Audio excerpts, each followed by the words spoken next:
कि नेचर ने, इस अस्तित्व ने, या अध्यात्म की भाषा में बोले तो परमात्मा ने या गॉड ने हमारे अंदर जो टैलेंट दिया है, जो इंटेलिजेंस दिया है, जो वर्चू दिया है, जो आर्ट दिया है, जो क्रिएटिविटी दिया है, जो खुशबू दिया है, नेचर के हिसाब से समझेंगे तो जो खुशबू दिया है, जो फ्रेग्रेंस दिया है, उस फ्रेग्रेंस को हमको बाहर निकालना है और बाहर निकाल कर हमको संतुष्ट और शांत हो जाना है। संतुष्ट और शांत होने का मतलब ये हो गया कि आपको मोक्ष, मुक्ति या इनलाइटमेंट की प्राप्ति हो गया, और यही हमारा फाइनल लाइफ का पर्पस होता है, उद्देश्य होता है। नमस्कार दोस्तों, इस वीडियो में मैं सोल के बारे में बातचीत करूंगा और उसको थोड़ा दूसरे तरीके से मैं बातचीत करना चाहता हूं, क्योंकि इस वीडियो में मैं सोल के साथ ही नेम एंड फेम, जिसके पीछे हम पागल रहते हैं, उसके बारे में बातचीत करने वाला हूं।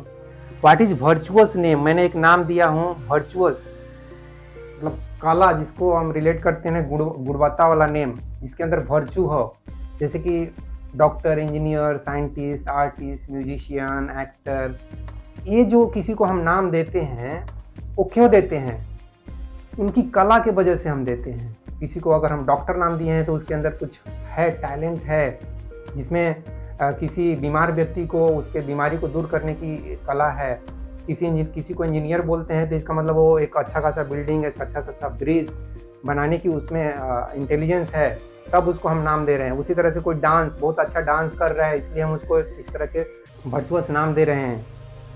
और उसके बाद दोस्तों मैं बात करूंगा इनलाइटमेंट की बात, जो कि अध्यात्म करता है। मोक्ष, मुक्ति तो अलग चीज है। इनलाइटमेंट की बात, इनलाइटमेंट को मैं इससे रिलेट कर रहा हूँ वर्चुअस नेम से, और उसके साथ ही द पर्पस ऑफ लाइफ, हमारे लाइफ का, हमारे जीवन का उद्देश्य क्या है, नेचर के हिसाब से, एग्जिस्टेंस के हिसाब से। तो दोस्तों सबसे पहले सोल, व्हाट इज सोल?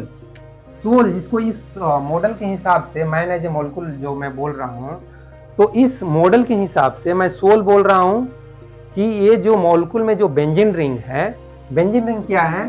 तो ये जो इंटरनल कार्बन एटम है, जो इनके इंटरनल इलेक्ट्रॉन्स हैं, अल्टरनेट जो बॉन्डिंग बनते हैं, यही इलेक्ट्रॉन्स, ये 3 इलेक्ट्रॉन्स एक बेंजीन रिंग का निर्माण करते हैं। वही बेंजीन रिंग को मैं सोल से कंपेयर कर रहा हूँ।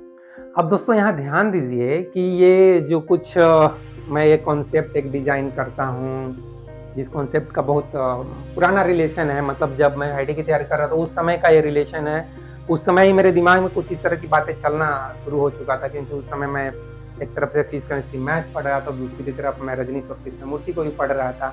तो समझ लो दोनों का खिचड़ी से ये एक कॉन्सेप्ट तैयार हो गया था, जो कि बाद में, मतलब उसी समय तैयार नहीं हुआ था, उसका खाका बनना, उसका एक ड्राफ्ट बनना शुरू हो गया था उसी समय से, 17 साल 18 साल का एज से ही शुरू हो गया था, जो कि बाद में कुछ 4-5 साल के बाद जब मुझे नौकरी मिली, जब पैसे मिलने लगे, तो मैं धीरे धीरे, मेरा ब्रेन शांत हो गया, क्योंकि मैं गरीबी और बेरोजगारी से जो स्ट्रगल कर रहा था, तो उस स्ट्रगलिंग पीरियड में मैं इस तरह का कुछ किताब नहीं लिख सकता था, जो कि इस किताब में मैं इस कॉन्सेप्ट को डिस्कस किया हूँ, फर्स्ट चैप्टर में ही डिस्कस किया हूँ। तो एनीवे दोस्तों, तो ये जो कुछ भी एक मैंने कॉन्सेप्ट बनाया, और जैसे कि साइंटिस्ट लोग ये सब नाम दिए हैं, जैसे कि ये ब्रेन नाम है, ब्रेन में न्यूरॉन्स होते हैं, न्यूरॉन्स में इलेक्ट्रॉन्स होते हैं, और ये कार्बन एटम, सोल, ये बेंजीन रिंग, ये इलेक्ट्रॉन्स, ये सिंगल बॉन्ड, डबल बॉन्ड, ये सब क्या है? मतलब आज से अगर 10,000 साल पहले या 20,000 साल पहले जाएं, तो उस समय तो ये सब नाम नहीं थे।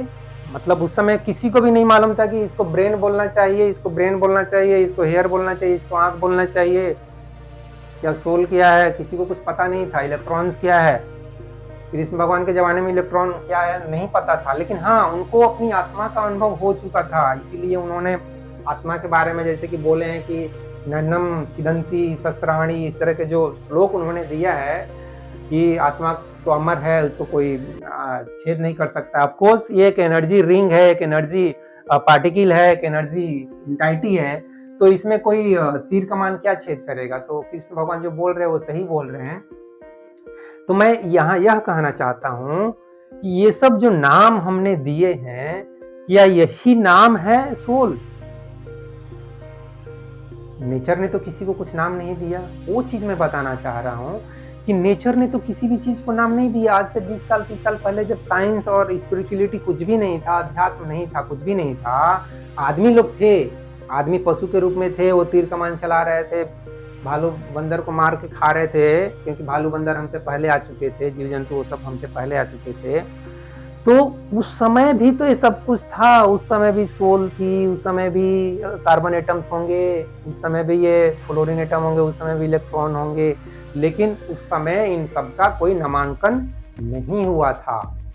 तो कहने का मतलब अगर नेचर के हिसाब से समझेंगे और एग्जिस्टेंस के हिसाब से समझेंगे तो ये जितने भी पार्टिकल हैं, जो कुछ भी इस नेचर में है, जितने भी नेचुरल बॉडी हैं, छोटा से छोटा बड़ा से बड़ा, चाहे इलेक्ट्रॉन हो चाहे ब्लैक होल हो, किसी का कोई नाम नहीं है।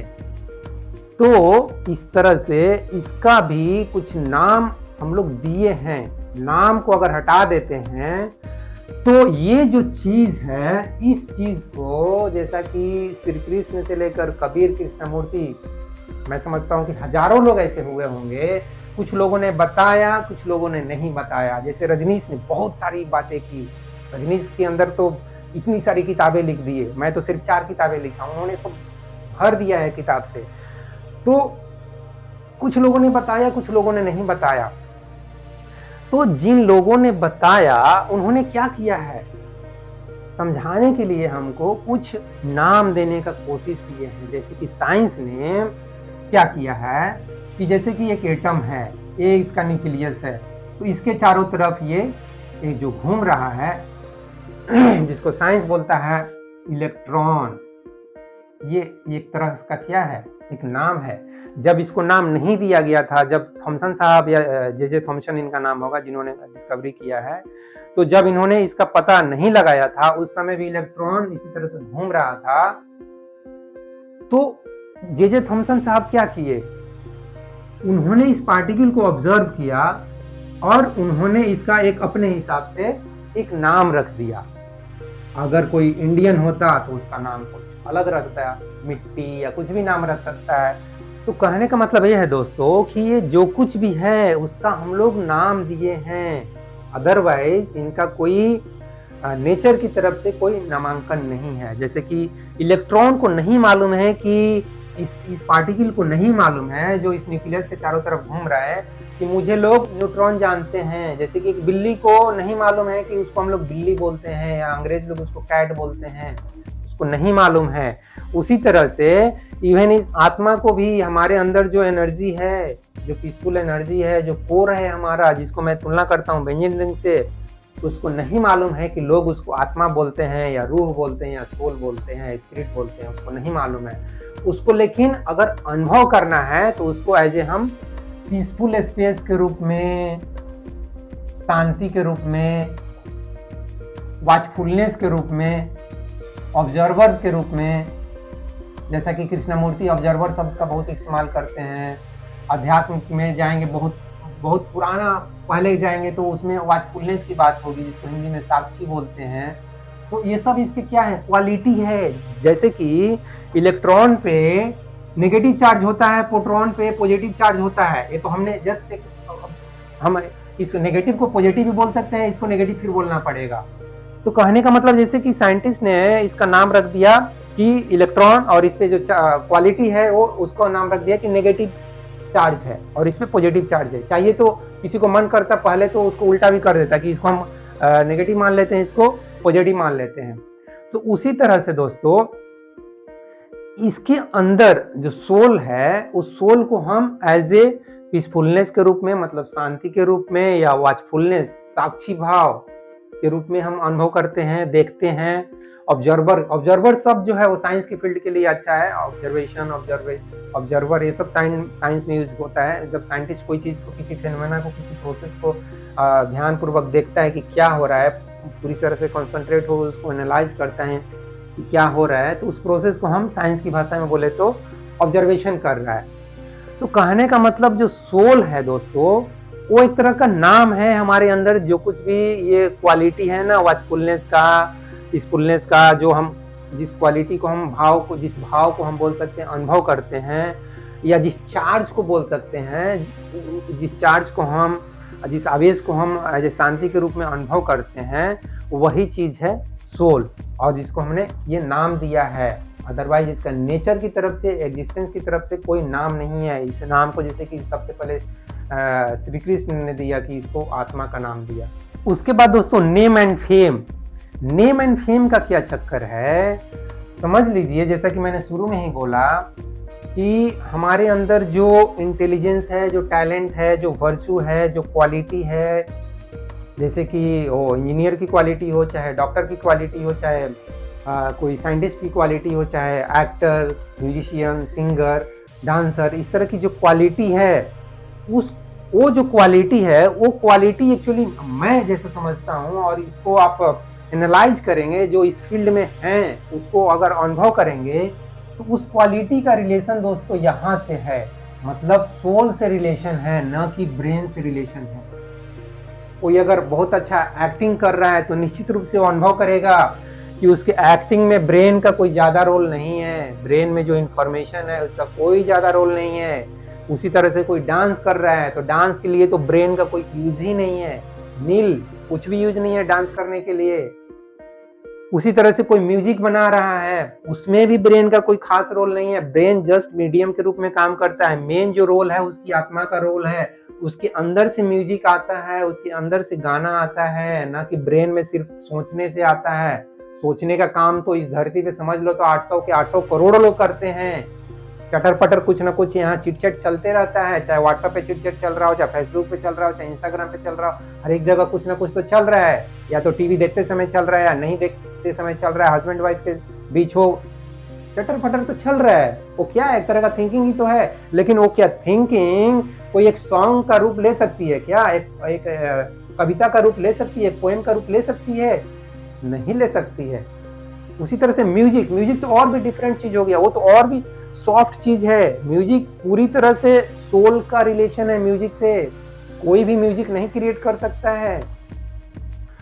उसी तरह से दोस्तों डॉक्टरी और इंजीनियरिंग फील्ड, ये बहुत हद तक हम बोल सकते हैं कि ब्रेन से बहुत हद तक रिलेशन है। लेकिन वहां भी देखेंगे कि जिस बच्चे को हम चाहेंगे कि डॉक्टर बना दें वैसा हम नहीं कर पाएंगे।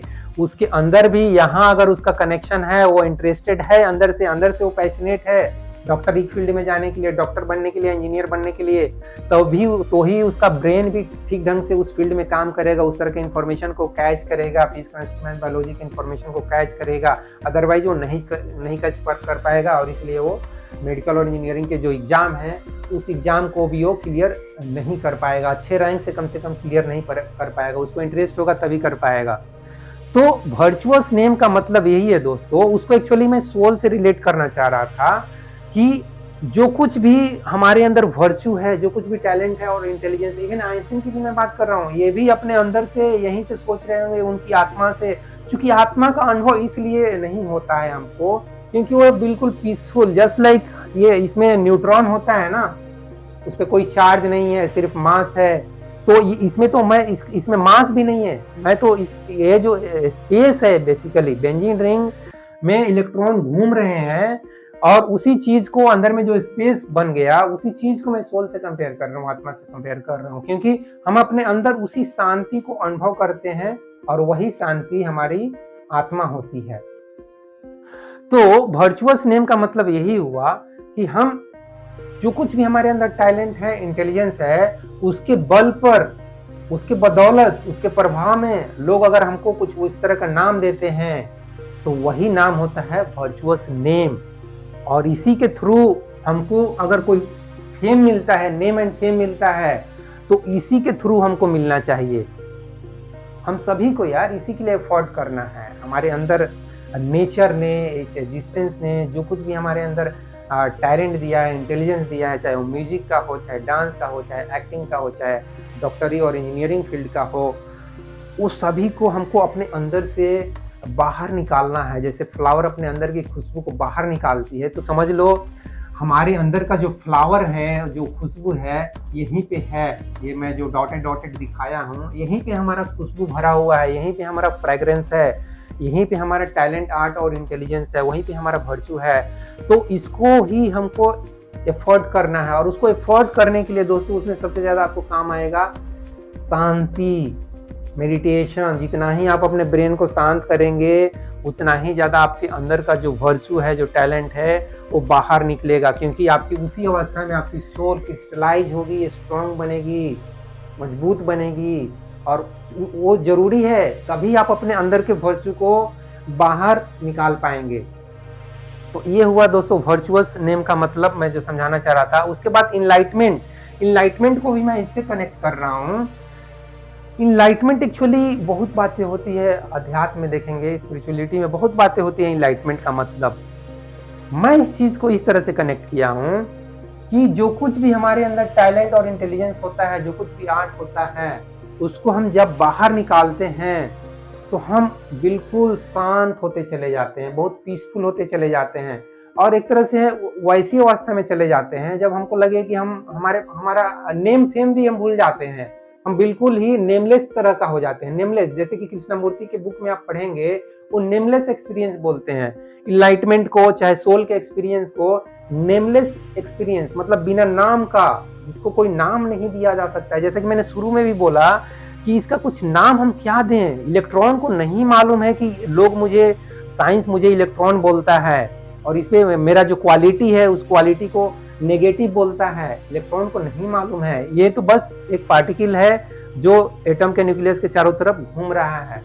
तो उसी तरह से जब इनलाइटमेंट की अवस्था में पहुंचने का मतलब, आप पूरी तरह से शांत हो गए, पूरी तरह से नेमलेस हो गए, वही अवस्था है इनलाइटमेंट की अवस्था। अब बिल्कुल लाइट हो गए। इसमें मेन जो की वर्ड मैं समझता हूँ, लाइट जो है, लाइट मतलब हल्का हो गए, प्रकाश हो गए, प्रकाश की तरफ हल्का हो गए।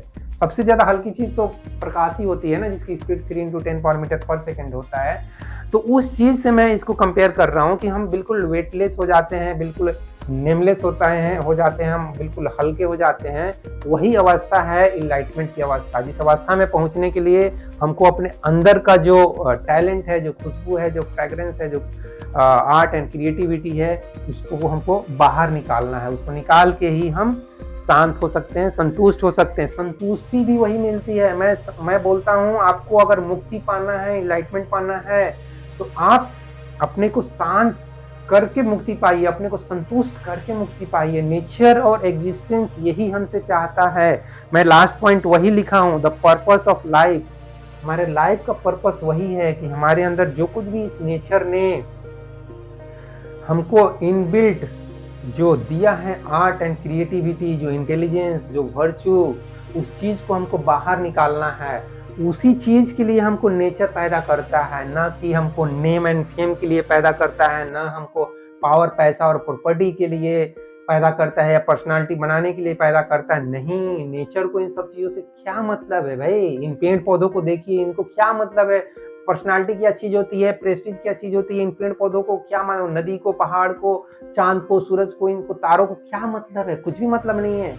उसी तरह से अगर आप नेचुरली समझें तो हमको भी इन सब चीजों से कुछ ज्यादा मतलब नहीं रखना चाहिए। हमको बस ये समझना चाहिए कि नेचर ने, इस अस्तित्व ने, या अध्यात्म की भाषा में बोले तो परमात्मा ने या गॉड ने हमारे अंदर जो टैलेंट दिया है, जो इंटेलिजेंस दिया है, जो वर्च्यू दिया है, जो आर्ट दिया है, जो क्रिएटिविटी दिया है, जो खुशबू दिया है, नेचर के हिसाब से समझेंगे तो जो खुशबू दिया है, जो फ्रेग्रेंस दिया है, उस फ्रेग्रेंस को हमको बाहर निकालना है, और बाहर निकाल कर हमको संतुष्ट और शांत हो जाना है। संतुष्ट और शांत होने का मतलब ये हो गया कि आपको मोक्ष, मुक्ति या इनलाइटमेंट की प्राप्ति हो गया। और यही हमारा फाइनल लाइफ का पर्पस होता है, उद्देश्य होता है। आप खुद सोचिए ना कि आपके अंदर जो कुछ भी टैलेंट है, इंटेलिजेंस है, आप सब कुछ बाहर निकाल देते हैं। जैसा कि मेरे सामने में 2 इमेज है, आइंस्टीन साहब की और गौतम बुद्धा की।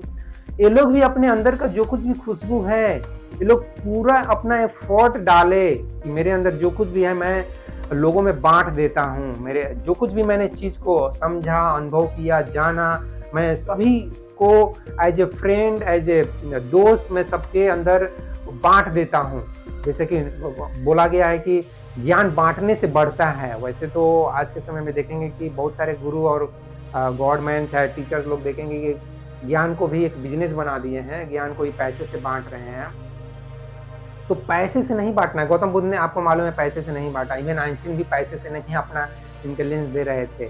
तो कहने का मतलब ये है दोस्तों कि हमारा लाइफ का जो पर्पस है वो है हमारे अंदर जो कुछ भी खुशबू है, जो टैलेंट है, जो वर्चू है, उसको हमको अपने दोस्तों को, मतलब जो 800 करोड़ लोग हैं इस धरती के, उनके बीच हमको बाँटना है। तो इस वीडियो के माध्यम से मैं जो कुछ भी समझाना चाहता था, मैं दोस्तों मैं समझा चुका हूँ। तो इस वीडियो को मैं यहीं पर समाप्त करता हूँ। जय हिंद, जय भारत और जय विश्व, जय भगवान। Thank you very much friends इस वीडियो को देखने के लिए।